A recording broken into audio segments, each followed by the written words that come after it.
আসসালামু আলাইকুম viewers, welcome to another new video Furkan Talukdar. আশা করি সবাই খুবই ভালো আছেন।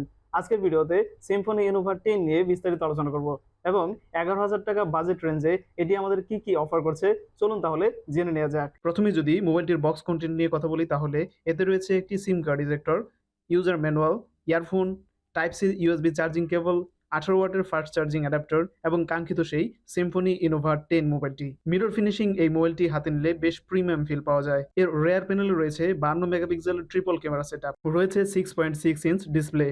ফোনটি বেশ বড়সড় হলেও এর ওয়েট ডিস্ট্রিবিউশন খুবই ভালো ছিল। এই মোবাইলটি মোট 4টে কালারে বাজারে এসেছে, সেগুলি হচ্ছে mirror sky blue, shadow purple, icy blue এবং গ্রিন কালার।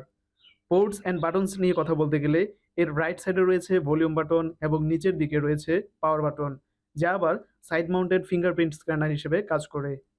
ফোনটির লেফট সাইডে রয়েছে হাইব্রিড সিম কার্ড ট্রে, যাতে একসাথে দুটি সিম কার্ড অথবা একসাথে একটি সিম কার্ড ও একটি মেমোরি কার্ড ব্যবহার করা যায়। এর উপরের দিকটা খালি ছিল আর নিচের দিকটাতে রয়েছে main speaker, type C USB port, microphone এবং 3.5 মিলিমিটার অডিও জ্যাক। এর সাইড মাউন্টেড ফিঙ্গারপ্রিন্ট স্ক্যানারটি টাচ করার সাথে সাথে কাজ করলেও খানিকটা অ্যানিমেশন ডিলে রয়েছে। এর রেয়ার প্যানেলে যে 3টি ক্যামেরা রয়েছে তার মধ্যে মেইন ক্যামেরা হলো 52 মেগাপিক্সেল এবং বাকি দুটি 2 মেগাপিক্সেলের ডেপথ সেন্সর ও ম্যাক্রো সেন্সর।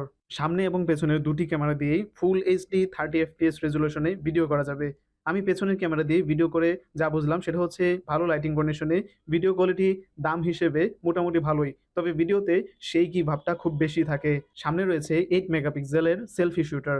আমি এই ফোনটি দিয়ে অনেক ছবি তুলেছি এবং ভিডিও রেকর্ড করেছি এবং লক্ষ্য করে দেখেছি ভালো লাইটিং কন্ডিশনে এটা ভালোই শার্পনেস ধরে রাখতে পেরেছে এবং ডাইনামিক রেঞ্জও ভালো ছিল। এক্সপোজার লেভেল মোটামুটি ভালোই ধরে রাখতে পেরেছিল ছবি তোলার ক্ষেত্রে, তবে যে কথা না বললেই নয় তা হলো লো লাইটিং কন্ডিশনে এর পিকচার কোয়ালিটি একটু খারাপ হয়, ছবি সফট হয়ে যায় এবং ডিটেলে ঘাটতি থাকে। মোট কথা ভালো লাইটিং কন্ডিশন না হলে তেমন ভালো ছবি পাওয়া সম্ভব নয়। আমি এটি দিয়ে পোর্ট্রেট ফটোগ্রাফিরও ট্রাই করেছি, এক্ষেত্রে সাবজেক্ট ফোকাস বা সাবজেক্ট সিলেক্ট করতে গিয়ে একটু স্ট্রাগল করে।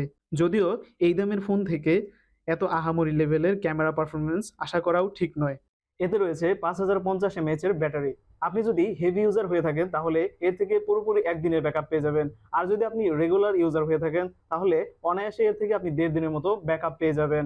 এর রেয়ার প্যানেলটি গ্লাস ফিনিশিং হওয়াতে আপনাকে খুব সাবধানতার সাথে ব্যবহার করতে হবে, কারণ এটি যদি হাত থেকে পড়ে যায় তাহলে এতে বড় ধরনের ড্যামেজ বা স্ক্র্যাচ হওয়ার সম্ভাবনা রয়েছে।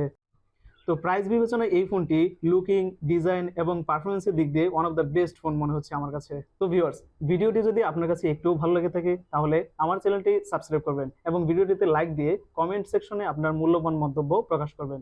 ধন্যবাদ।